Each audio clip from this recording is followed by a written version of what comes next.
अस्सलाम वालेकुम everyone, my name is Mariam and welcome to my channel good mood good day.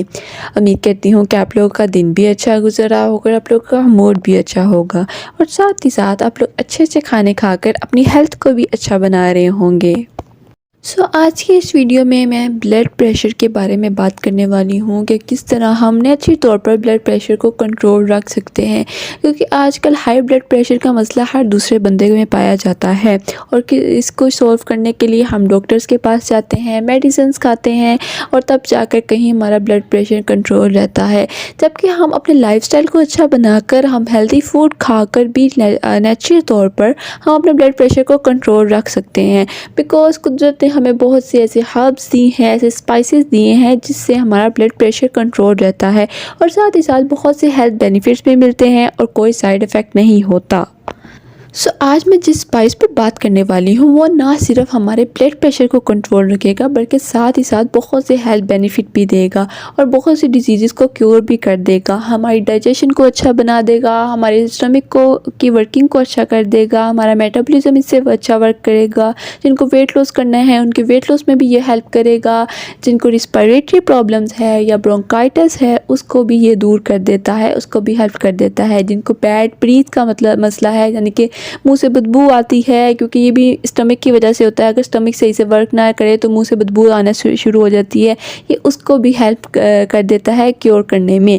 ये एक बहुत ही अच्छा स्पाइस है जो कि हर घर में अवेलेबल होता है, हर कोई यूज़ भी करता है, लेकिन हम उस तरह यूज़ नहीं करते जिस तरह हमें करना चाहिए। तो आप लोग पहले गेस करें कि ये कौन सा स्पाइस हो सकता है, तब तक मैं आप लोगों को बताती हूँ कि ब्लड प्रेशर होता क्या है और ब्लड प्रेशर इंक्रीज़ होने की वजह क्या है, कि रीज़न क्या है हाई ब्लड प्रेशर के पीछे। फर्स्ट ऑफ ऑल जान लेते हैं कि व्हाट इज़ ब्लड प्रेशर, आखिर ब्लड प्रेशर है क्या।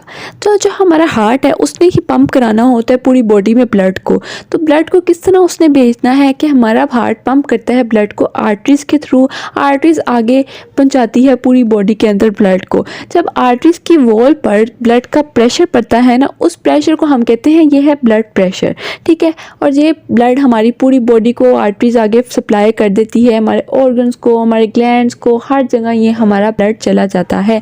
इस हम प्रेशर को जो प्रेशर पड़ता है ना आर्टरीज के ऊपर, हम उस प्रेशर को कहते हैं ब्लड प्रेशर।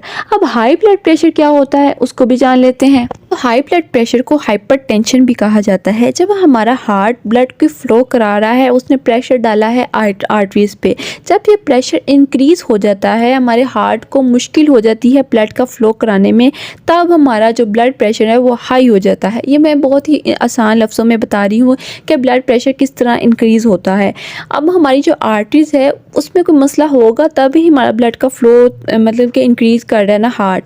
आर्टरीज हमारी हुई होती है कॉन्स्ट्रिक्ट, हमें आप डॉक्टर्स के पास जाते हैं, मेडिसिन लेते हैं, वो मेडिसिन क्या होती है कि वो आर्टरीज को डायलेट कराने में हेल्प करती है, वेजो डायलेशन कराती है आर्टरीज में। अब हमें कोई नेचुरल सप्लीमेंट भी तो होंगे ना जो कि आर्टरीज की वेजो डायलेशन नेचुरल तौर पर करा देंगे। तो जो मैं स्पाइस बताने वाली हूँ वो यही होगा जो हमारी आर्टरीज की वेजो डायलेशन करा देगा, हमारी आर्टरीज में ब्लड का फ्लो ईजिली होगा कि हमारे हार्ट को ज़्यादा वर्क नहीं करना पड़ेगा, ज़्यादा फोर्स नहीं डालनी पड़ेगी हमारी आर्टरीज पे। देन इसी वजह से डॉक्टर सजेस्ट करते हैं हाई ब्लड प्रेशर के पेशेंट्स को कि वो हार्ट फ्रेंडली चीज़ें खाएं, यानी कि हार्ट को हेल्दी रखने के लिए ऐसा लाइफस्टाइल अपनाएं कि हार्ट हमारा हेल्दी रहे। हार्ट हेल्दी होगा तो ब्लड का फ्लो इजीली हमारी बॉडी में होता रहेगा और ब्लड प्रेशर भी नेचुरल तौर पर कंट्रोल रहेगा। जो हमारा स्पाइस है वो कार्डमम है, जिसे हम इलायची भी कहते हैं। सिंपल सा स्पाइस है, हर घर में प्रेजेंट होता है, बट इस सिंपल से स्पाइस में बहुत से न्यूट्रिएंट्स हैं, बहुत से बेनिफिट्स हैं। ये एक पावरफुल एंटीऑक्सीडेंट है, जिसकी वजह क्या करता है कि रिड्यूस करा देता है ऑक्सीडेटिव स्ट्रेस को और इन्फ्लेमेशन को भी कम कर देता है, जो कि मेन रीज़न होते हैं ब्लड प्रेशर के हाई होने में।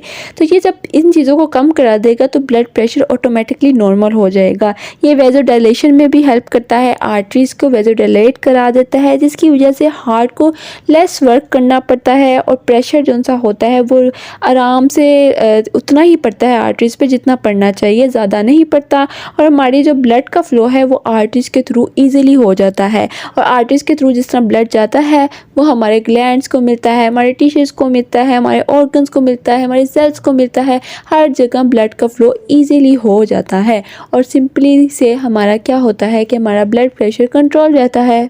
इलायची एंटी इन्फ्लेमेटरी प्रॉपर्टीज़ भी रखती है, जिसकी वजह से इन्फ्लेमेशन कम हो जाती है। अगर हम रोज़ाना इसका इस्तेमाल करेंगे तो हम कम बीमार पड़ेंगे, बिकॉज़ इन्फ्लेमेशन कम होगी तो ये पेन को भी रिड्यूस रखेगा, हमारी बॉडी को अच्छे से वर्क कराएगा। और जिनको डाइजेशन का मसला है, कॉन्स्टिपेशन रहती है, उनके लिए भी इलायची बहुत बेनिफिशियल है। इलायची का कहवा बनाकर भी पिया जा सकता है। इलायची को वैसे भी हम क्या नाम लेते हैं, उसके सीड्स को खा सकते हैं, सिंपल च्यू कर सकते हैं, या हम किसी खानों में डालकर ले सकते हैं। इलायची के पाउडर को हम यूज़ कर सकते हैं अपने खानों में डालकर। बहुत सी वैरायटी चीज़ों में इलायची का इस्तेमाल होता है, हमारे डेजर्ट्स में होता है, हमारे खानों में होता है। हमें किसी भी फॉर्म में इलायची को खाना ही है। और जिन्होंने वेट लॉस करना है उनके लिए भी इलायची का कहवा बहुत ही बेनिफिशियल है। हमने क्या करना है, 1 कप पानी के अंदर 2-3 इलायचियाँ डालकर एक बॉयल आना है। पानी का कलर चेंज हो जाएगा, हम इसको स्ट्रेन करके आराम से ये कप पानी का पी लेंगे। और इसको लेने का सबसे अच्छा जो सा टाइम है वो इवनिंग टाइम है, यानी कि 4 से 5 बजे के दरमियान आप इलायची का कहवा बनाकर पी सकते हैं। ब्लड प्रेशर को भी कंट्रोल रखने के लिए जिनको पीना है वो भी पी सकते हैं। इलायची को वैसे इस्तेमाल तो करना ही है, अगर आप कहवा बना के पियेंगे उसका बहुत और भी बेनिफिट होगा। आप चाहे तो अपनी चाय में डालकर पी सकते हैं, क्योंकि टी तो हम लोगों का रिचुअल बन चुकी है कि हमने टी के बगैर तो रहना ही नहीं है। तो अगर हम अपनी टी को भी हेल्दी बना लेंगे तो इससे अच्छा क्या होगा। तो हम इलायची को अपनी टी में भी डालकर पी सकते हैं। तो बात आती है जिनको बैड ब्रीथ का मसला है, यानी कि जिनके मुंह से बदबू आती है, तो सारा वजह हमारे स्टमक का ही होता है। जब हमारा स्टमक सही से वर्क नहीं कर रहा होता तब ही हमें बैड ब्रीथ का मसला आता है। तो जिनको ये मसला है वो इलायची को वैसे भी चबा कर खा सकते हैं, बिकॉज इसके जो सीड्स हैं इसके अंदर इनसॉल्युबल फाइबर प्रेजेंट होता है, जो कि हमारे डाइजेशन को अच्छा कर देता है, हमारी कॉन्स्टिपेशन को इम्प्रूव कर देता है, हमारा स्टमक अच्छे से इससे वर्क करता है। तो बैड ब्रीथ के लिए इलायची को चबा कर खाना बहुत ही बेनिफिशियल है। ना सिर्फ इसके सीड्स खाना बल्कि इसके छिलके में भी बहुत से बेनिफिट्स हैं, लेकिन आप अपनी सहूलत के मुताबिक खा सकते हैं जितना आप खा सकें। अगर आप लोगों को हाई ब्लड प्रेशर का मसला है तो अपनी हाई ब्लड प्रेशर को अपने नेचुरल तौर पर इनक्योर करना है, बिकॉज जितना नेचुरल चीज़ें आप लोगों को अफेक्ट देती है, बेनिफिट्स देती हैं, उतनी आपको मेडिकेशन नहीं देती। मेडिकेशन टेम्परेरी अफेक्ट देगी, लेकिन जो नेचुरल रेमेडीज़ होती हैं, नेचुरल थिंग्स होती हैं, नेचुरल स्पाइस होते हैं, ये हमें परमानेंट सोल्यूशन देती है हमारे डिजीज़ का। तो हमने इलायची को इस्तेमाल करना स्टार्ट कर देना है। हमने क्या नाम लेते हैं 2 से 3 इलायचीज़ तो ज़रूर अपने खानों में ज़रूर इस्तेमाल करनी है। रोज़ाना की बेस पर कहवा बनाकर पियेंगे तो उससे और बेनिफिट होगा। सिंपली इलायची को पकड़ कर खा लेंगे, चबा लेंगे तो वो भी बहुत बेनिफिट देगी।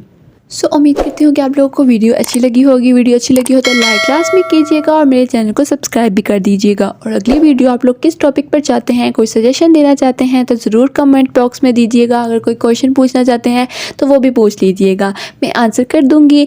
इंशाल्लाह आऊँगी मैं नेक्स्ट वीडियो के साथ। दुआओं में याद रखिएगा। तब तक के लिए अल्लाह हाफिज़।